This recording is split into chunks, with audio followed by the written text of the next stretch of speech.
Hey everyone, happy Sunday, happy weekend. I hope you're all doing very, very well. So, live stream, hello. Today, I'm going to be talking about, because this is something that interests me to no end, I'm going to talk about how each of us has our own way of collecting, whether that is movies, music, books, figurines, whatever it is. But today, hey, Peter. Hey, how are you? Good to see you. So, yes, today we're going to be talking about how each one of us collects. And the reason why I find this topic endlessly fascinating is because I myself am a minimalist. So, what that means is that I'm very careful or I'm very hesitant about bringing lots of items into my home. For me personally, and I say that because I know minimalism does not work for everyone, and I totally 100% acknowledge that.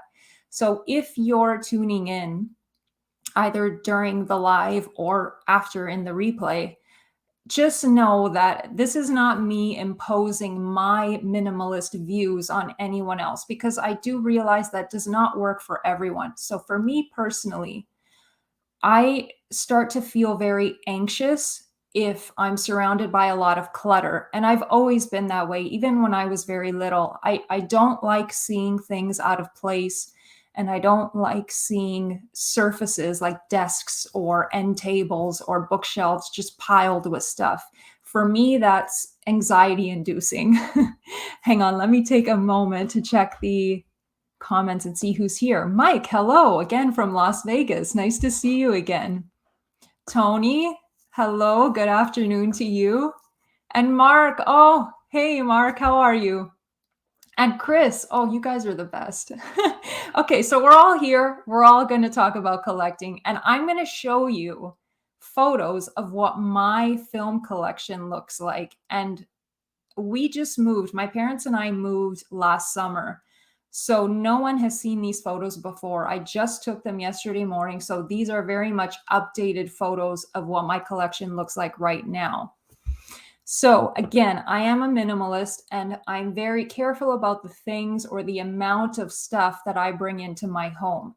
So I had a lot of people ask me, well, if you're a minimalist, how can you classify yourself as a collector? For me, it's an easy question to answer, but I realize that not everyone who's receiving that answer fully understands it. And I get that. So being being a minimalist means that you make room in your life for the stuff that is most important to you. It does not mean when you walk into someone's home that is completely empty and completely bare. That's not what minimalism means. It just means that you're careful about the things that you bring into your home and that you're making room for the stuff that is most meaningful to you. And the stuff that means the most to me personally are film and books. Now, I will say that my book collection, my physical book collection, is a lot larger than my physical film collection is. So you see, wait, no, these two doors behind me. So technically, that's my closet. And typically, that's where you store your clothing. But I am not a big clothing person. So the majority of my closet here, wait, these two doors are filled with books. So when you open them, yeah, you'll see some clothing, but I barely own any. I wear the same clothes day in and day out, and then I wash them obviously at the end of every week. So most of my closet is books. And that's just my fiction books. My film books, sadly, are still packed away from when we moved last summer.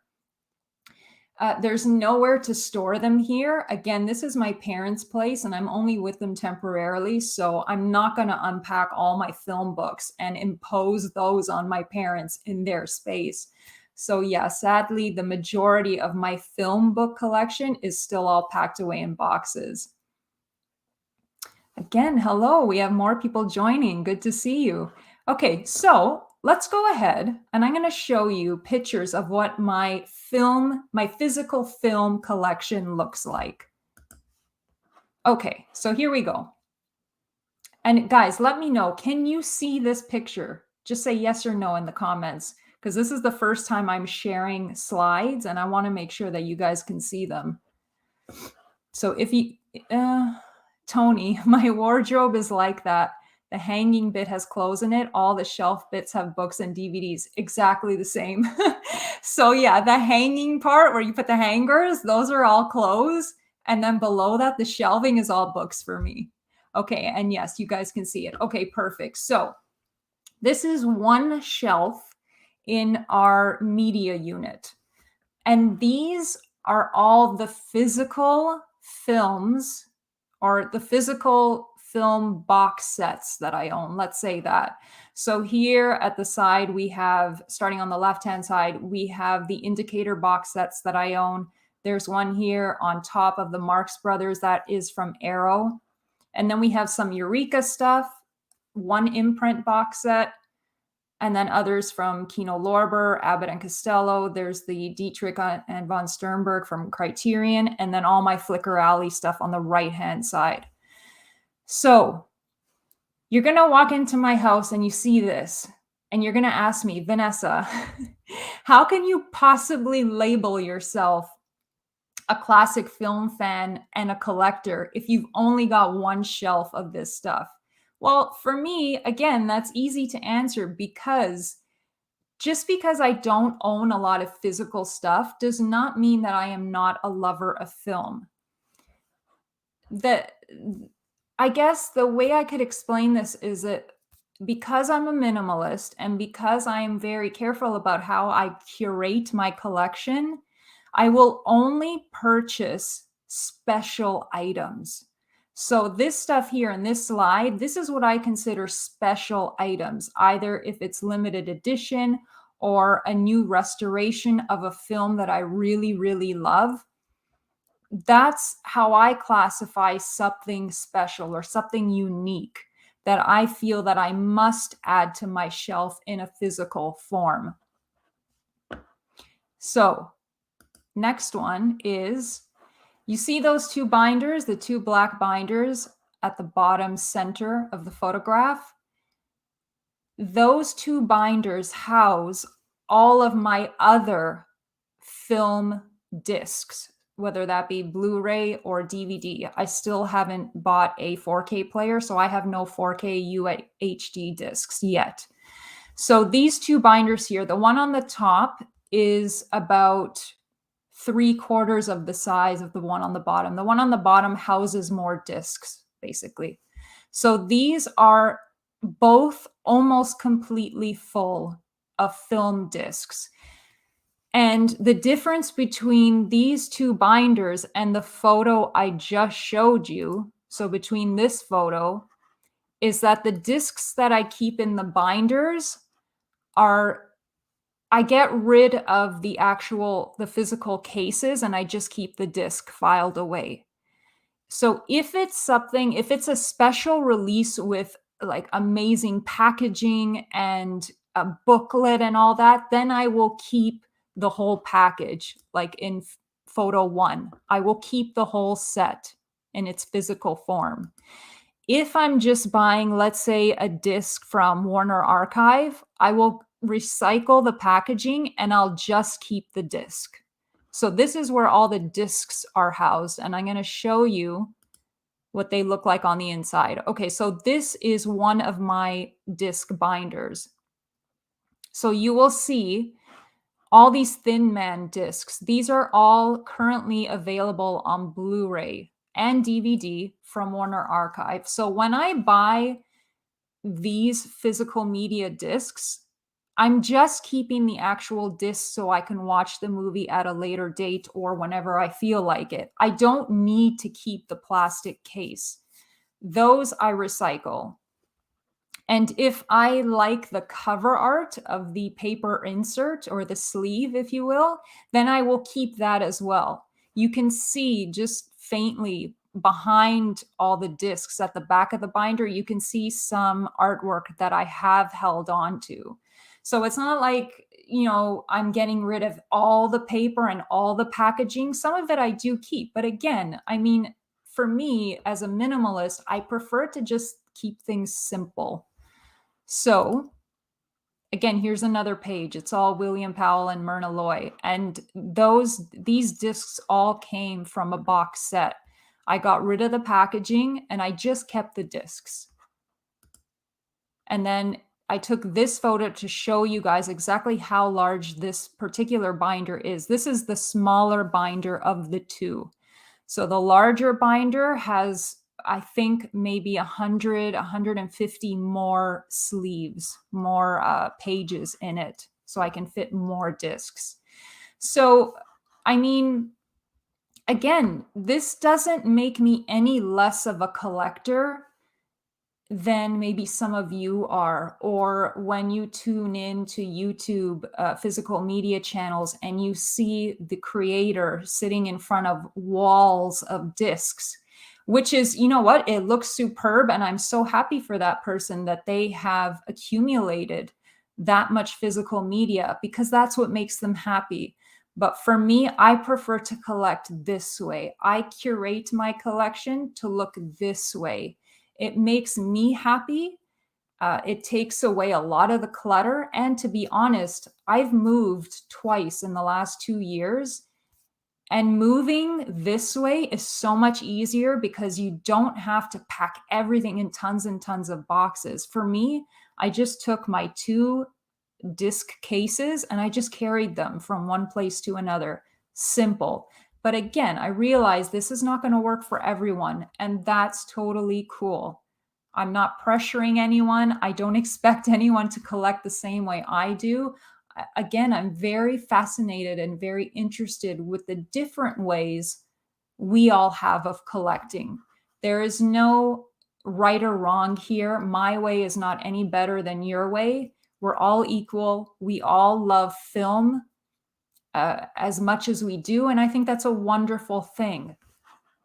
So let's head to the comments and let's see what you guys are saying. Let's see if any of you are making fun of me for this. Hey, Stendhal, how are you? Okay, so I don't think you have to have a mega huge collection to be considered someone who appreciates film. Yes, 100%. I think the same. All the bells and whistles on these limited editions and whatnot, that doesn't define your appreciation of movies. It shouldn't matter how you watch film. Yes, I agree. Oh, and one thing I did leave out that you've just reminded me of, a large portion of my film collection is actually digital. So I collect digital films through iTunes. That's where I shop. So if I don't feel the need to own something physically, I will not, 8 times out of 10, let's say 80% of the time, I will go on iTunes and I'll just purchase the digital copy of the movie. Offhand, I haven't counted recently. I think maybe I have 300 digital films. So again, a large portion of my film collection is not even physical. It's digital. You guys can't see that digital collection, but I know it's there and I make use of it all the time. It's wonderful to be able to, let's say you travel, you go somewhere. It's wonderful to have such a large portion of your film collection at your fingertips. Whatever I'm feeling like, whatever I'm in the mood for, I can just pull up on my iPad and watch it, no matter where I am in the world. To me, it's fantastic. But again, I know a lot of collectors are, I don't want to say they're against digital media. They just don't prefer it. And again, that's fine. We're all different. We all have our own way of collecting and watching films. So again, let's go back to the comments. Tony says, I did that with my DVDs when I moved from the house I lived in to this room.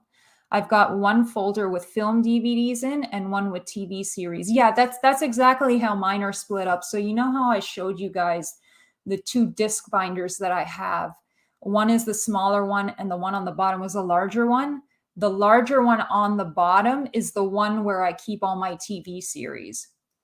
So I'm very much the same way. And again, it was so easy to move from house to house or from place to place by literally just carrying those binders from the handle. I didn't have to pack anything. Well, the only films I had to pack was that first slide that I showed you guys with the one shelf of the box sets. Those are the only films I had to pack. Everything else was either digital or in those two binders that I could just carry by themselves. It was, to me, it was wonderful. There was no stress except when it came to packing my books. That's a whole other story. So Alex, hey Alex, I just spoke to Alex on Friday morning because he's part of my Patreon group. And one of the perks or the benefits of his tier is that you get monthly one-on-one calls with me. And I believe Mark, who was on here as well earlier, he's another one of those tiered Patreon members that I speak to monthly. And it's honestly, it's fantastic. Getting to speak to you guys face to face, one-on-one monthly is amazing.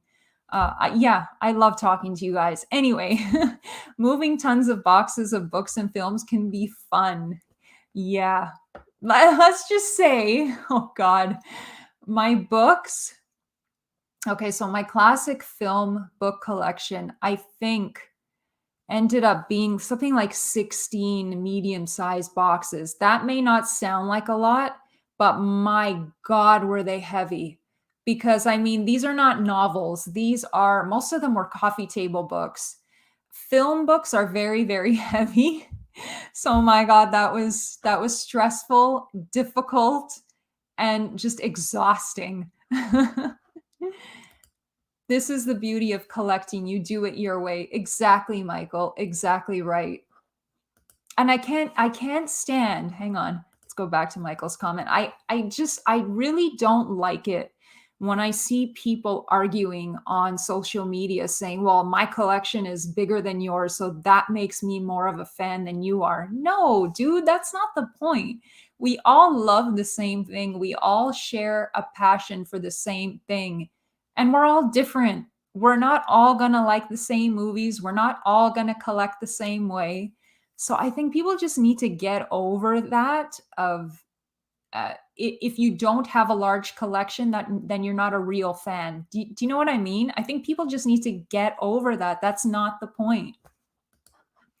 I can relate to the anxiety of collecting. I've had to work at strategizing a way to make my collection appear aesthetically pleasing. Yeah, you know what? That's a great point too. I mean, especially if you're as passionate about film as we are, I think not only do I want my collection to remain relatively small, or I should say my physical collection, I would like it to remain physically small in size, but I do still want it to look aesthetically pleasing. I don't want, just things to be shoved on a shelf somewhere. I like it to be in order, whether it's in order by label. So that first photo I showed you guys with all the special edition box sets, I like it to be in order of label. So like the indicator stuff with the indicator stuff, then the Eureka stuff together, and then Criterion together. So, and you know what? Not this weekend, last weekend, I spent a good like 2 hours just combing through my disc binders and getting rid of stuff and passing stuff on and just making room for new stuff because I have a few new things on the way. I think they should be arriving this coming week. And I don't ever want my DVD binders or Blu-ray binders to become full because then that means I can't expand my collection. So I'll go through it and weed out the stuff that I no longer need, whether that's doubles or something that I could find easily on digital, then I'll get rid of the physical disc. So yeah, I like it to remain aesthetically pleasing as well. That's a great point. Moving cut my space down hugely. So I had to get rid of 25 boxes of books. Oh my God. Okay. Even, you know what, Tony, I'm a minimalist, but when I hear of people passing on or recycling books, it makes me, oh God, it just makes me shut down because I love books so much, but I get it. I'm the same way. The same thing I do with my film collection, where I periodically go through everything that I own and I weed certain things out. I do the same with my book collection as well. Otherwise, it would totally get out of hand. And I mean, I couldn't have that. So I feel the pain. Yeah. Mark says, I've got 423 digital movies on iTunes plus a lot on disc. Yeah. And you know what? That's perfect. Because, Mark, when you're out of the house traveling or even just staying overnight with a friend or a family member, you can still take your digital collection with you. And if you feel like watching, I don't know, I'm going to say The Thin Man from 1934, you can watch it because it's right there at your fingertips. So, yeah, I don't understand when people I guess speak down or speak poorly about digital collections. Oh, that, they could, digital movies, it's not the same thing as owning the physical one. Well, I mean, not literally the same, but you still have access to that film whenever you want to watch it. So yeah, there's nothing wrong with digital. Good for you, Mark. I don't think it matters how you collect. Yeah, I'm of the same opinion. I really don't think it matters. If you deem yourself a collector, then you are. Who's to say no, you're not a real collector or you're not a real fan? Sure you are. We have to get rid of that negativity, guys. Really. Michael says, for those that use iTunes, is there a chance you could lose the movies if iTunes loses the license? That's a very good question. I've had this happen to me once, where I remember when iTunes first launched and movies became available. The first 3 movies that I purchased digitally on iTunes was the Lord of the Rings trilogy, the Peter Jackson one. So I had those for the longest time. And then about I want to say this was prior to the pandemic. So it was probably about 3 years ago. I noticed I was going through my digital library and I noticed that those Lord of the Rings films were no longer in my iTunes library. And then I thought to myself, did I delete them? No, I wouldn't delete them because I love those films. So I got in touch with iTunes customer service, which was an ordeal because you can never get a hold of anyone nowadays. But eventually I did. And I explained to them what happened, saying, I've had the Lord of the Rings films in my iTunes library since God knows when, since iTunes launched. You could look up my account. You could see that I made those purchases, but I can no longer see them in my library. And what ended up happening was iTunes had done some kind of an update where your library is updated and a slim portion of iTunes subscribers or members, whatever it is, lost some of their films. So, I mean, it didn't only happen to me, it happened to numerous others. I'm not sure how many. So they just reinstated my purchases, and then I had to shut down and start again. And as soon as I refreshed iTunes, they came up again. So that is a very good question. If iTunes were to suddenly lose a film's license, would that mean that you lose access to that film and it's pulled from your library? I honestly, I don't know. I don't know what the answer is, but if any of you do that are watching, please leave it in the comments and we'll get to that eventually. But yeah, that's a very good question. I would assume that if you pay for something, it's going to stay in your library. I don't want to say forever, but yeah, for a very, very long time. Once you pay for something, it's yours digitally, obviously not physically. So yeah, that's a good question. And then Cinema Dave, hey, good morning. Happy Sunday. Tell Jesse I said hello as well. I like the convenience of digital. Yeah, certainly. But I love special features. So I need physical discs. It also feels weird not having a physical book in my hands when I'm reading. I get that. For me, let's talk about books for a second here. So, not only do I own physical books, but a large portion of my fiction and nonfiction library is on Kindle.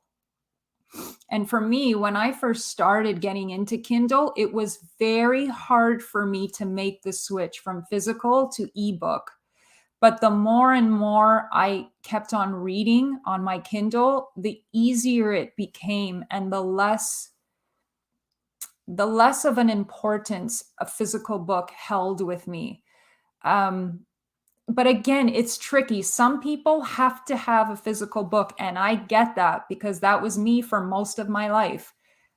And sorry, guys, if you see me blowing my nose, but again, allergies, and it's so bloody cold here in Canada.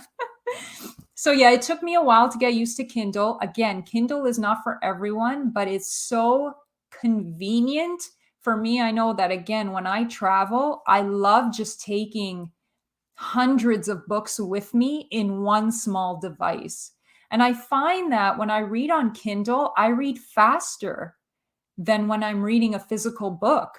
That's odd to me because I'm not a fast reader to begin with, but I seem to fly through Kindle books, which is very interesting.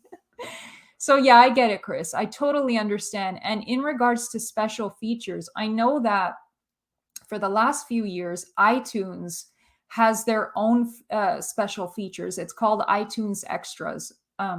So if you were to buy, let's say I were to buy a new release, Belfast, on digital through iTunes, it comes with special features. I'm not entirely sure if the digital edition of Belfast or whatever movie, I'm not entirely sure if all the special features on the physical disc are carried over to the digital version of the film. I don't know. Or if the digital version has more special features than the disc does. You know what? I should compare because, you know what? I'm going to Walmart tomorrow morning. So I should pick up the Belfast Blu-ray from Walmart and then compare it to the iTunes special features and see if they match up. Because yeah, you know what? Special features is not only a physical disc thing anymore. Through digital copies, they also come with special features, which is fantastic. It was heartbreaking. Yeah, the books. I get it. Dave says, I enjoy having a mix of physical media and digital movies. Yeah, me too, Dave. And I know that Dave, and please correct me if I'm wrong, Dave. Dave is much like me in that he is a minimalist. So he likes to keep a specially curated collection of physical media discs in his home. But again, Dave, correct me if I'm wrong. And then Stendhal says, definitely agree. People that compare their collections or only care about getting every single thing or special edition slipcase, I feel like they don't really care about films at their core. I mean, I'm sure they do. I'm sure they love film as much as we do. I think it's just a case of them missing the point of loving film and being a collector. I think it almost goes back to that schoolyard sensibility where we're like, I don't know, my jacket is better than your jacket, or my pencil case is better than your pencil case. It's like there's always a sense of competition between collectors, and I get it. I understand why that competitiveness is there, but I think as adults, we're past that point. It just seems competitiveness seems childish to me. We're all adults. We all have, thankfully, a, a small portion or a large, however your financial stability is. We all have the disposable income to be spending on the things that we collect. And I think that's great.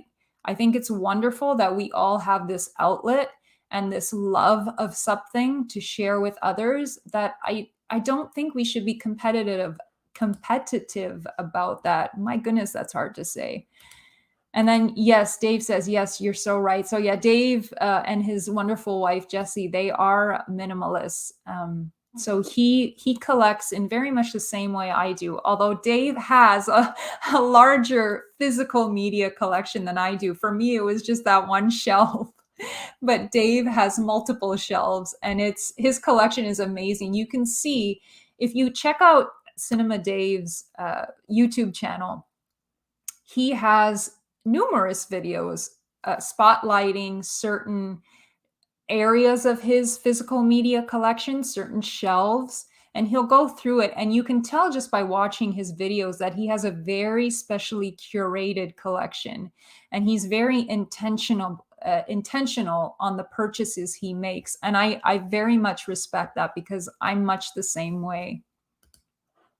Michael says, back to iTunes. Has there ever been a movie you wanted but wasn't available on iTunes? Yes.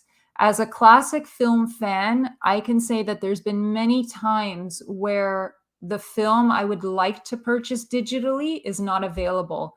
And that happens a lot with, I want to say, silent film and films from the pre-code era, so early 1930s. There's a lot of stuff that is not available on digital or in the iTunes store. So if that's ever the case, if I cannot own it digitally because it's not available, then I will make an exception if I want the film enough to purchase a physical copy of it.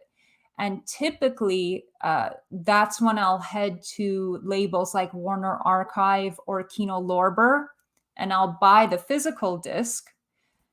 And then I'll usually just tend to keep the actual disc and recycle the packaging and put it in that binder that I have. Invite us over, Cinema Dave. That would be awesome. I enjoy my collection, but I don't feel any sense of pride in having a large collection. In fact, it's almost a little embarrassing. You know what? I've heard that too. I've heard a lot of physical media collectors say that they're, and I don't want to put words in anyone's mouths. I'm just quoting what I've seen on Twitter and, social media, that they're almost ashamed of owning the amount of stuff that they own. It's difficult because I feel that if that was me, if I put myself in that person's shoes and I felt embarrassed or ashamed of the amount of items I owned, then me being me, I would probably go through it all, like take a few days or take a couple of hours and weed out the stuff that I feel that I don't need anymore. But having said that, that's me. I realize that not everyone has the capacity or even the mental strength to do that, because I know that this stuff is precious to us. So having to acknowledge that our collections are too oversized and it's starting to bother us, and actually making the decision to go through it all and weed stuff out, that's a pretty big step for some people. Not everyone. And again, for me, it would be an easy decision to make. Okay, I need to cut back a bit. Let's go through this and get rid of the stuff I don't need anymore. But not everyone is of that mentality. We're all different. And for some people, it could be painful going through an existing collection, whether again, it doesn't even have to be films. It could be a collection of anything, baseball cards, whatever, sports memorabilia. It could be difficult letting go of things, especially if these are things that you've had in your life for years and decades, or stuff that's been handed down to you by family members. It's difficult to get rid of that stuff. I get it. Thanks so much. This is a great topic. Yeah, you know what, Dave? It's endlessly fascinating to me. And I think it's because I'm a minimalist that I find this so fascinating, because my way of life, and also your way of life, because you're a minimalist as well, differs so much from the way other people live their lives. And again, there's no right or wrong. There's no my way is better than your way. It's none of that. We're all different, and I think that's pretty special. It may be a generational Oh, hey, Gordon. It may be a generational thing. I was a child of the pre-home video 70s, but I now take a lot of comfort being able to look to my shelves and have my favorite movies and TV shows on demand. Yeah, I get that too. Yep. My older sister, she was born in the late 70s. And I remember I was born in 82. We didn't always have VHS tapes. I mean, there was a time where if we wanted to watch a film, we would have to either go to the movie theater or see if it was on TV. So this collecting films for me started when I was a kid in the 80s and VHS, started becoming widely available. Then, that's when we wanted to own everything. So yeah, there's a real sense of nostalgia there when you're sitting in your living room or your basement or wherever it is and you look across the room to your shelves of your media collection and you see that stuff in front of you. It's a comfort knowing it's there.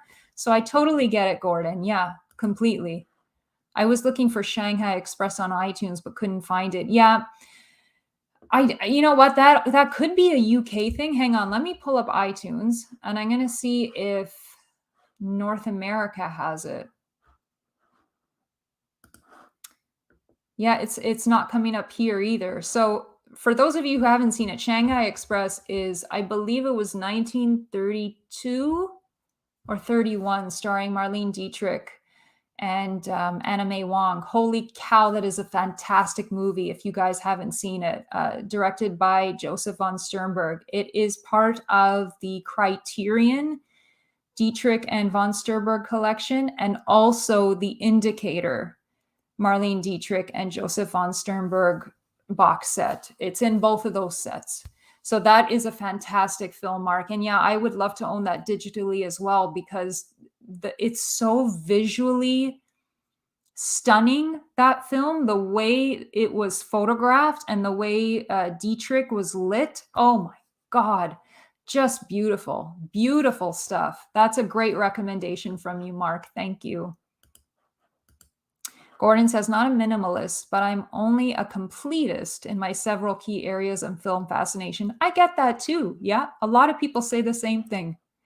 It is relaxing to walk up to a bookshelf and just pick up a book. So comforting. Also tend to do that if I see a bookshelf at someone's house. I'm guilty of the same thing. If I walk into someone's home that I've never seen before, if I see a bookcase, it's like I've got blinders on. That's all I can see. And it's the first place I head. Yeah, books. Oh my heavens. If I see that someone has a bookshelf full of books or even a small collection of books, immediately my opinion of that person shoots through the roof. So yeah, it is. It is very comforting and it is very relaxing and it puts me at ease knowing that I'm walking into someone's home who is a avid reader and collector of books. Oh my God, guys, we're all cut from the same cloth, aren't we?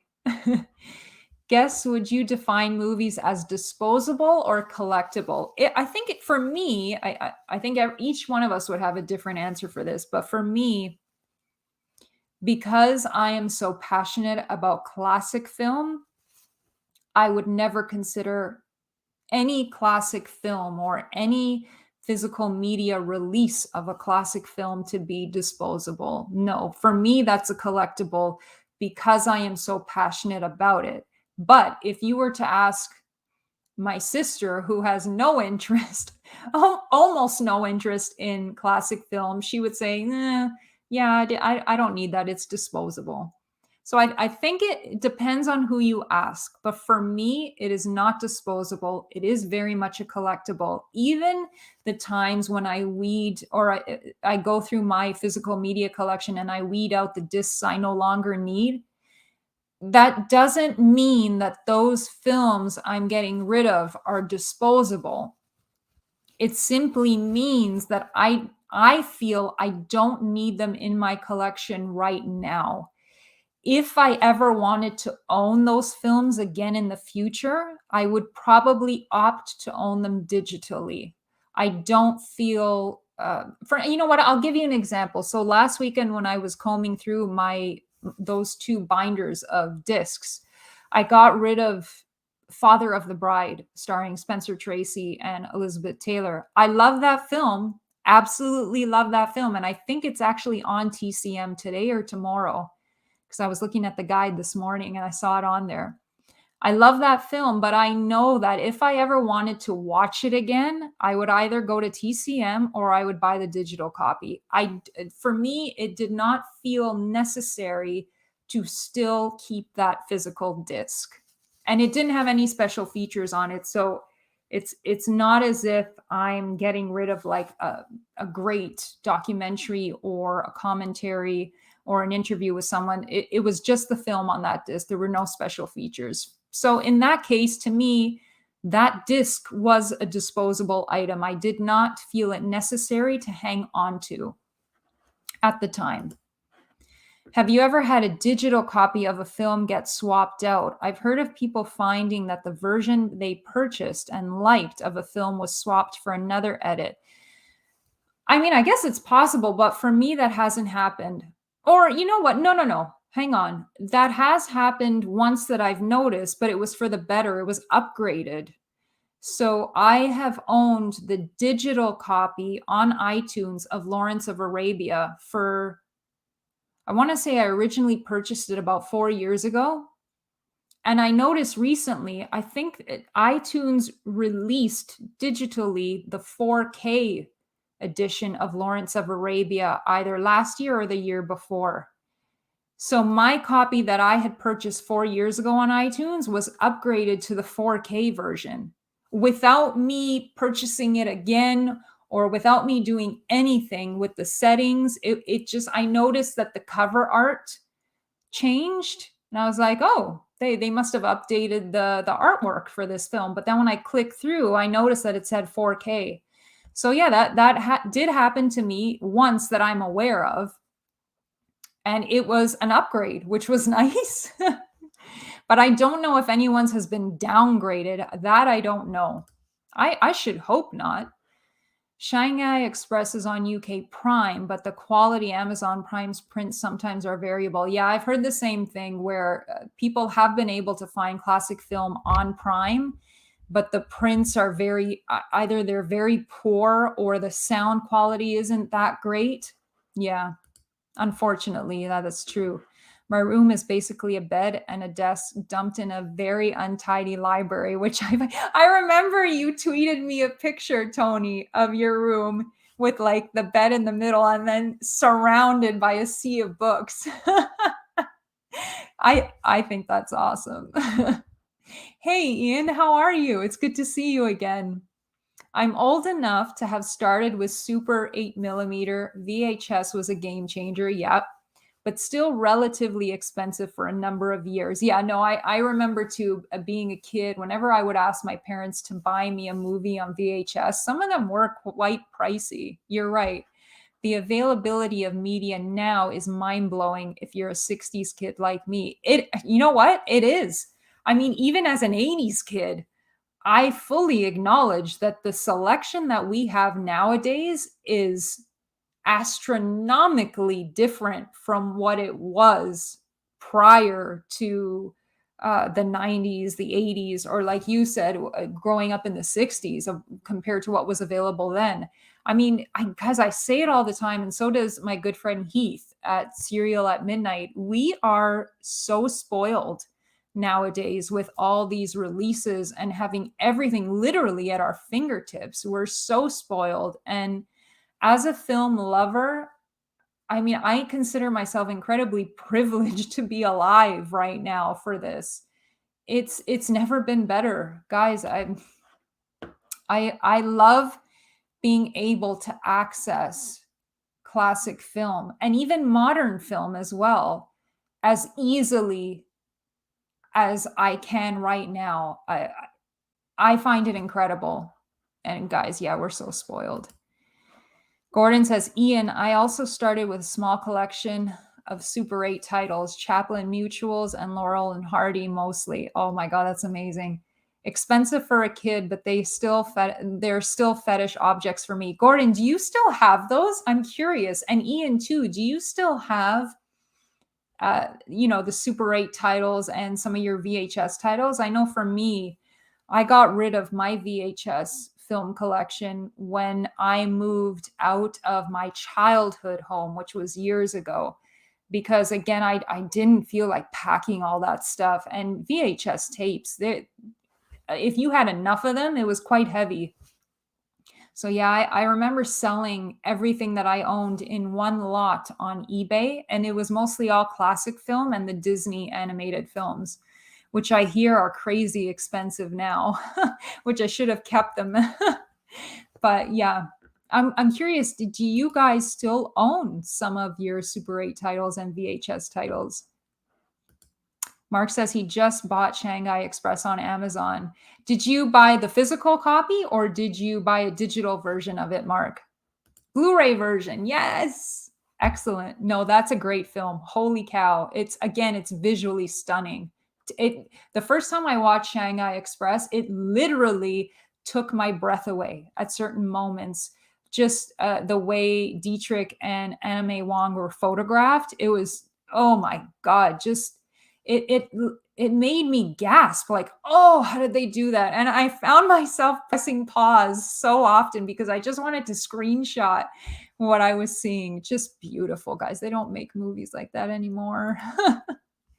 Dave says, I enjoy having physical media for films with special features. Yeah, that may not be available with the digital copy. I love special features. Yeah, Dave, I'm very much the same way, especially if it's for a classic film, and double, especially if it's a silent film, because I find that the special features included on silent film releases are so well done, and it's so educational. They usually, if you buy a silent film, there's usually some kind of documentary on there. There's usually always a commentary or an interview with a silent film expert. I mean, the material on there is so, the education value is astronomically huge. And I love that because I love learning more and more as much as I can about that period in film history. So Dave, yes, I agree. Special features to me are very, very important as well. Tony says, totally agree with Ian as a 70s kid. The idea that I can watch all the surviving episodes of classic Doctor Who. Oh, yeah. Here in Canada, we love Doctor Who, by the way. At the click of a keyboard would have blown my mind in the 80s, thanks to BritBox. We have BritBox as well. And I myself have a subscription to BritBox because I love classic British television. I was talking to Mark about this during our monthly one-on-one call a couple weeks ago. And yeah, we got talking about that because Mark is in the UK as well. And my favorite all-time British comedy is Are You Being Served? I know you guys are probably laughing. Either you're laughing or you're like, what the hell is that? So Are You Being Served is my favorite classic British comedy, as well as Keeping Up Appearances, Faulty Towers, The Thin Blue Line, Only Fools and Horses. I love that stuff. I grew up with my dad watching British television, so that's why I love it so much. Let's see. I love all the extras, but do you think it takes away from the movie magic? No, for me, Peter, to me, it adds to it. Again, if I'm watching a classic film with the special features or the special features that come with a classic film release, to me, I feel it adds to it. It doesn't take away from it. And it's the same with me reading all these books on classic film. Even though you're finding out the behind the scenes information about films like, let's say, The Wizard of Oz, the magic is never lost. It's actually heightened for me because I can understand in my head now how that film was made, all the work and rehearsal and the practice and just the hours put into it. Yeah, so for me, it does not take away from it. No. I can't believe it's already 20 after 11. Holy, how has this been going on for 50 minutes already? Okay, so Ian says, as a kid, I used to go to the cinema and then run home and write or draw the narrative after. Yes, Ian, by the way, guys, if you look him up on Twitter or Instagram, he is a phenomenal illustrator. Who knew when I'd get to see any of it again? Yes, I still have Super 8. That's amazing that you've kept that stuff. I would love to see photos of the titles that you still own. So Ian, just tweet me on Twitter. I want to see. I'm so curious. I still have Super 8. What is Cartravision? I don't think I've ever heard of that. Is that similar to Super 8 or VHS? And Beta I've heard of. Yes. Your outlook on collecting is so refreshing and is also very healthy. It's so easy to go down the rabbit hole of building a massive collection. It's madness, I tell you. It is madness. But I think you know what? We just have to be kind to ourselves. And if we want to collect, then collect. I mean, you do what makes you happy, and don't listen to what other people say that their collection is better or your collection is too small. Don't listen to them. Tell them to F off. Hi, hey, how are you? Might be a controversial question, but do you think men collect more than women do? If so, what do you think might be the reason for that? Or perhaps women just collect different things than men? That is a very good question. And it's actually something that myself and Heath from Serial at Midnight have spoken about multiple times within the last couple years. So I think that collecting is, I don't want to say it is geared more towards men than it is for women, but I think growing up, even thinking back to when I was a kid in the early 80s, things like collecting baseball cards or collecting hockey cards or goodness, what was it? Like Hot Wheels cars.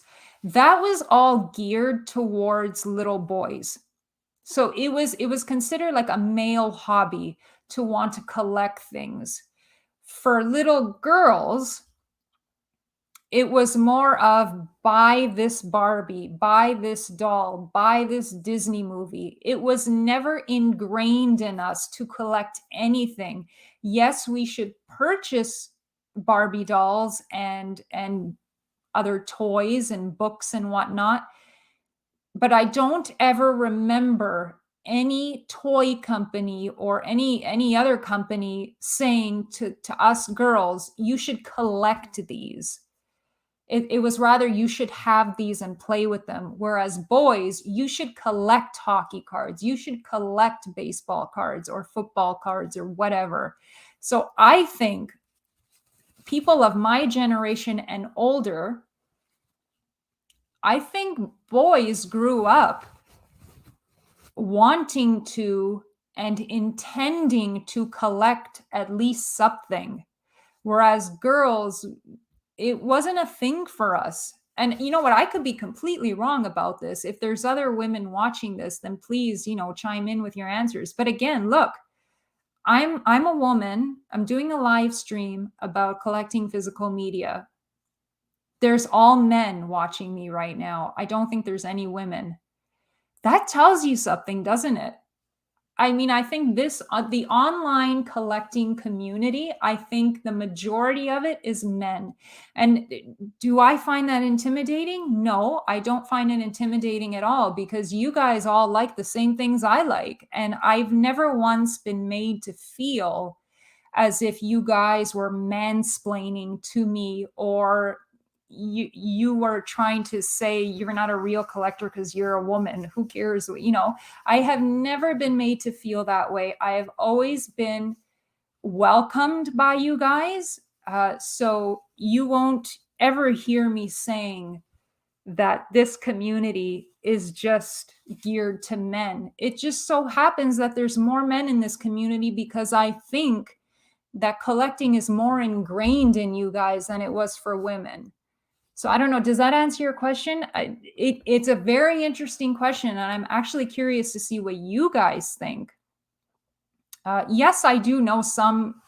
Obviously, there's other women collectors. I obviously, and in the online classic film community, I would say it's split in the middle. There's equal numbers of men and equal numbers of women. It's very well balanced. But in the collecting community, I would say it's probably like 80% male and then 20% female. But again, I've never been made to feel like an outcast or that I'm lesser than. You guys have all been wonderful. And I love talking to you about this stuff. I just think it's important to keep an open mind. And yeah, guys, we all love the same thing. We all do. That's the crux. That's the heart of this community. So that's what I got to say on that. Holy, okay, hang on. Do you always watch DVD commentaries? Not always, I'm going to be honest. What I will do, if there is, Kino Lorber is famous for having at least one or two commentaries on their Blu-ray and DVD releases. If I watch a film that I've never seen before, if I watch the film and I thought it was okay, but I can't see myself watching it again, then 9 times out of 10, I'm not going to sit through it a second time just to listen to the commentary. I feel almost bad admitting that, but if it was just an average film, in my opinion, that I'm not too keen on exploring again, then I'll just leave it as it is with a first watch, and I probably won't look at the commentary. However, if there's a documentary on that film about the period in which that film was made or the story behind the making of the film, I'm more inclined to watch that because I love learning. And I realize you can learn a lot from commentaries, but I think I'm more inclined to watch a documentary over a commentary. But if it's a film that I really enjoyed, for instance, one of the last films I watched was Xander the Great from Undercrank Productions. That's the label. I absolutely adored that film. It's a silent film starring Marion Davies. I don't think there was a commentary included on that disc, but if there was, you better believe that I would have replayed the film again with that commentary because the film to me was absolutely brilliant. I could do this all day. Yeah, me too, Peter. So Cartravision is a very large cassette before Beta and VHS that only lasted 2 years. I've never heard of it. You know what? As soon as I'm done this, I'm gonna go look it up. Cartravision. It almost sounds like a video game console or something. Like wasn't what is it? Activision? That was a video game company or something. Yeah, that reminds me of that. The other danger currently is there is so much to buy. Example, the Eureka van. Oh my, Tony. Okay, hang on, guys. Hang on. I got to share something. Tony, you just reminded me. Okay, you know how I said at the beginning that I'll only purchase a physical media release if it's something really special? This is something really special. So I'm going to show you guys. Give me a second. Okay, guys, come on. This was announced. I think it was, when did we all start going crazy over this? Thursday or Friday? This was announced from Eureka Masters of Cinema. You better believe that I pre-ordered this. To me, this is something special. This is definitely something that I want to see on my shelf. So yeah, I pre-ordered this. Apparently, and I know this is available on Criterion. So I know that there were a few people on Twitter saying, well, I already own the Criterion DVD or Blu-ray. Do I really want to double dip? If you're asking me, the answer is yes, because this particular restoration, I believe it's a 2K restoration, took 10 years to complete. So just that alone is a selling feature for me. I was like, holy crap, 10 years? Yeah, it's a 2K digital restoration completed in 2020 after an extensive decade-long restoration process with uncompressed mono soundtrack. Like you guys sold me right there. And it's limited to only 3,000 copies. So yeah, oh God, I ordered that very, very quickly. So, okay, getting back to Tony's comment here. There's so much to buy. Yes, I agree. I think we're lucky at the moment in terms of the volume of stuff being released, but dangerous to the wallet. Oh, geez, Louise. You know what?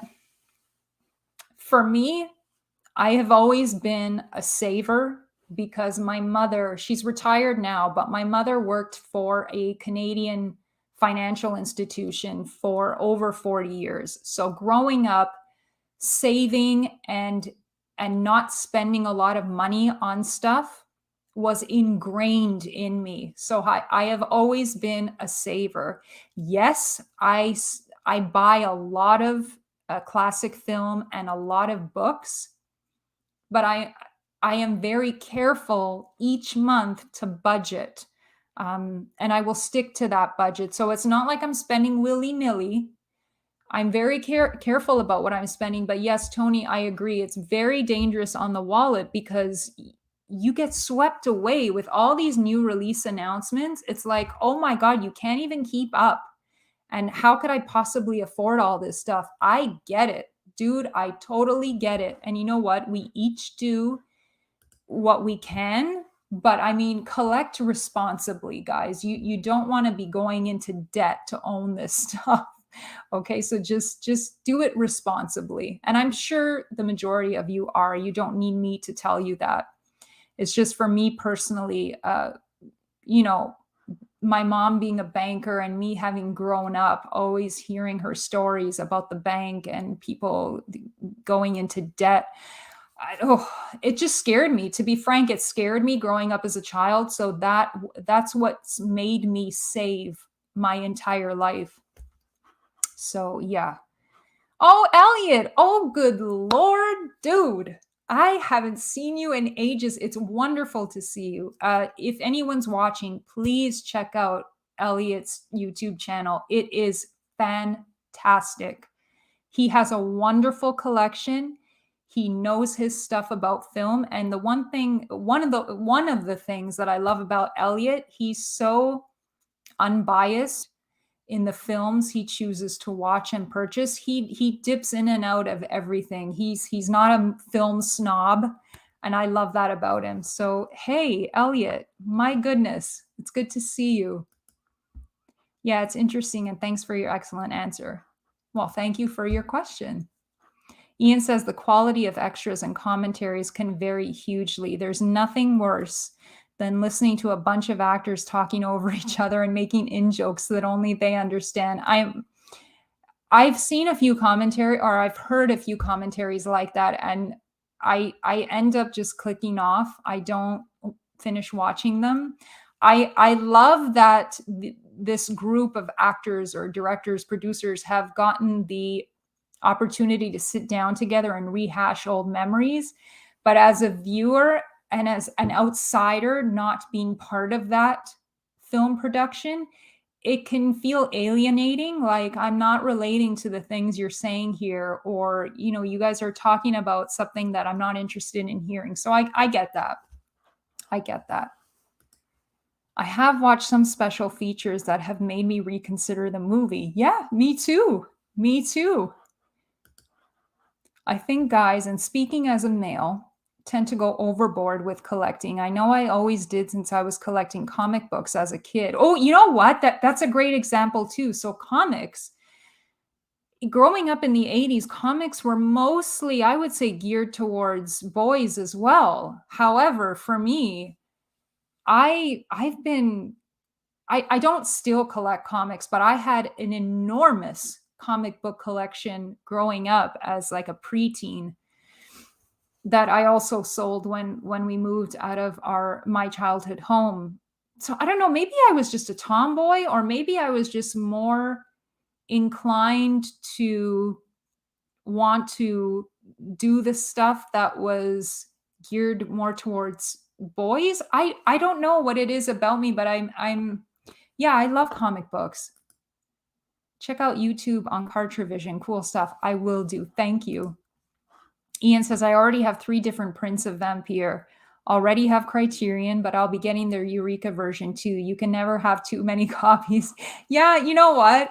There's certain films that I'm sure I speak for all of us when I say that we have to have every single version of it. So, for instance, for me, one of the films that I own, I don't even know how many copies of this film I own, but Dracula from 1931. Any new edition that comes out for Dracula, I'm gonna buy without even a doubt, without a second's hesitation. Vanessa Butino will buy that. So yeah, I get it. I think we all have those movies where we have to own every single edition of it. Yeah, I could relate. So is collecting a hobby, obsession, or condition? It's definitely a hobby. An obsession? Yeah, for me it is. I think if you are really passionate about something, yeah, it's also an obsession because it's something that you think about constantly. And to me, that's what an obsession is. It's always on your mind. You're always thinking about it.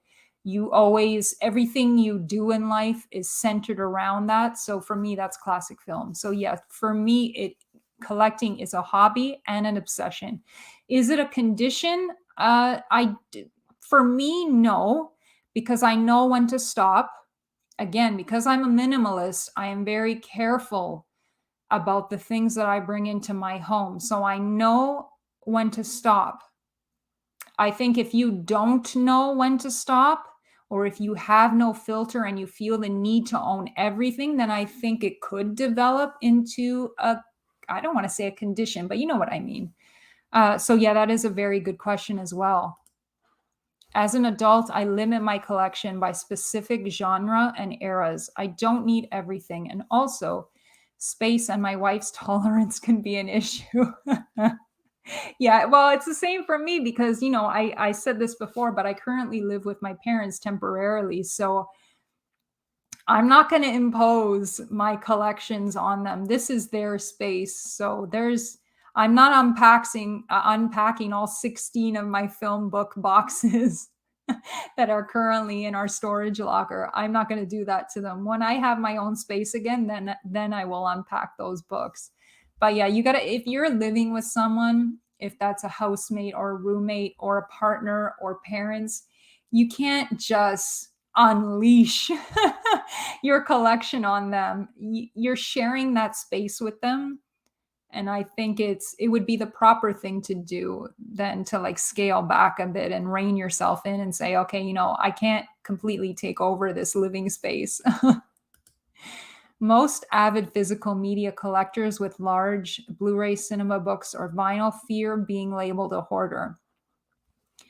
You know what? Yes, I've I think this goes back to the people who I've seen on social media say that they're ashamed of the size of their collection or they're embarrassed by the scope and the breadth of their collection. I think there is a fear of being labeled a hoarder by other people, but you in my again, I don't want to speak for everyone, but in my opinion, if you are passionate about the stuff that you're collecting, you cannot or you should not let anyone else dictate to you what your collection should look like. If- I am an extremely passionate classic film lover, extremely passionate. My whole life centers around my love of classic film. So if my collection was massive, if I was a maximalist, not a minimalist, if I had rooms and shelves and a space full of physical media, I'm not going to let anyone tell me you're a hoarder because I'm not. In my mind, I'm not a hoarder. I am just extremely passionate about this one thing and I love it so much that I want to be surrounded by it. So I don't think that I would let anyone dictate to me that I'm a hoarder. No, I won't accept that. And I think some of us need to make that apparent. We need to speak up for ourselves. because just because you're a collector does not mean you're a hoarder. I mean, hoarders do exist. I'm not going to get into all that because it is a form of, I think it is a form of mental illness. I'm not entirely sure, but it's been labeled that. Um, Again, we need to be kinder to each other. Don't let anyone dictate to you what your space or what your home or what your collection should look like. If you are happy, if the stuff that you own makes you happy, then it's okay. You're doing a great job. Don't worry. Don't let other people get you down about that. If someone tried to make me feel like crap about my love of classic film, guess what? Bye. There's the door. Guys, I don't have time for that. I don't think any of us should be making someone else feel like shit about these things. But yeah, excellent question. Elliot says, thanks. I try my best not to be a film snob. But that's the attitude that we all love. Oh God, I can't. And he, again, I've had this conversation where he said it feels like sometimes in the online community that there's constant gatekeeping where if someone's talking about a film noir and someone else comes out and says that's not film noir, that's a drama. Like there's constant like nitpicking. Just don't be a snob. If someone considers it a film noir, then let them have their say. It's okay. There is no classic film police that's going to come and arrest you because you think that a film is a film noir when it's really not. Who says it's not? Like, is there a list of films that are film noir and you can't deviate from that list? No one's saying that. So yeah, don't be a film snob, guys. Do not do that. It's not nice. What comics did you collect? I collected, the majority of my comic book collection was all Archie comics. And you know what? I'm turning 40 in May, and I still to this day will buy every single issue in the Archie Comics library. I started reading Archie Comics when I was 6 or 7. So the same age that I discovered classic film at. So this has been going on for over 30 years. I no longer keep the issues that I buy. I will pass them on to my coworkers. Love Archie comics. So whenever I'm done reading an Archie comic book, I will bring it to work. I'll leave it on the desk there and just whoever wants it takes it. Or I will pass it on to my nephews. Worst case scenario, I'll recycle it. I don't keep them anymore because I'm a minimalist and I'm careful about the things that I accumulate in my home. But I also read superhero comics. I loved Batman. I loved Superman. Wasn't too crazy about Spider-Man, but I did read Spider-Man occasionally. So yeah, I was always a bit of a tomboy. I know that term is frowned upon now, and I get it. But back in the 80s, that's what I would classify myself as a kid, was a tomboy, because I really liked the things that were geared more towards boys than girls. And if I've upset anyone over the use of the term tomboy, I do apologize because I know it's somewhat problematic nowadays.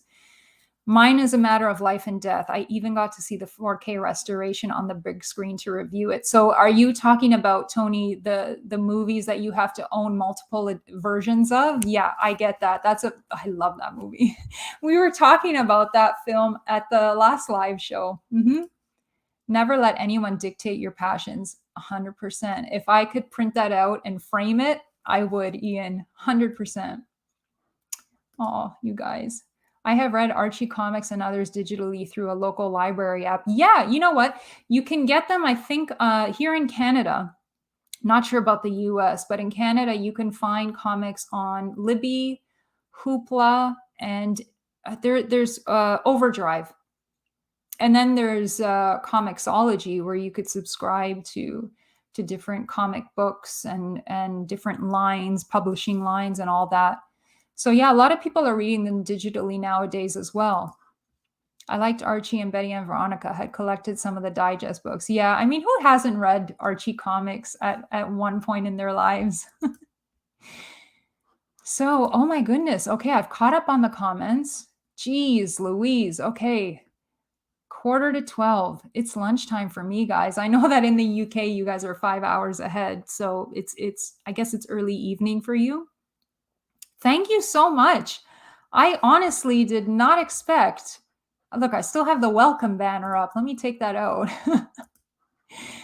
I did not expect this live show to be this conversationally active, and I'm so glad it was, because it seems like this is a very relevant topic that a lot of people feel very strongly about. So I'm glad that you guys have tuned in. Thank you so much for the amount of interaction in the chat. It's mind blowing. Geez, I can't believe I've been talking for over an hour. But like some of you said, I mean, I could talk about this stuff all day. I won't, but I can. Again, thank you. And thank you again for being so kind, not only to me, but to each other in the chat. It means a lot, especially considering what we spoke about just a little while ago, where the majority of this film community or this collecting community is mostly male. I so appreciate how welcoming and open you guys have been to me. I never once felt under pressure or excluded, or just, you know how women sometimes we feel very intimidated in a group full of men. I have never once felt that way in this community, and I want to thank you guys so much for having me here with you and for showing me endless amounts of support and love and respect. You guys are amazing. You are an awesome bunch. Don't let anyone, again, dictate what your passion should be, or say that your passion is lame or whatever. That's not the case. We are here because we love classic film, because we love collecting, and there is nothing at all wrong with that. So don't let anyone tell you that there is. Again, thanks. How many times have I said thank you? Jesus, my Canadian is showing. Either apologizing or saying thank you countless amounts of times. That's a sure sign of being Canadian. So yeah, no, thank you. And you will see me soon. I do live streams every other Sunday. I would do them more often, but with my work schedule and with my, my personal life, my family life, I just don't want to burn myself out. But stay tuned for another live stream in a couple of weeks. And I will see you guys back here. If you're at all interested, no pressure. I started a Patreon group in late January. The links are below in the description box if you would like to join me on Patreon, or you can check out my Twitter and Instagram account. I am on Twitter constantly. That's where you will find me most of the time. And yes, thanks again. Take care, guys. Enjoy the rest of your weekend and just keep being awesome people. Take care.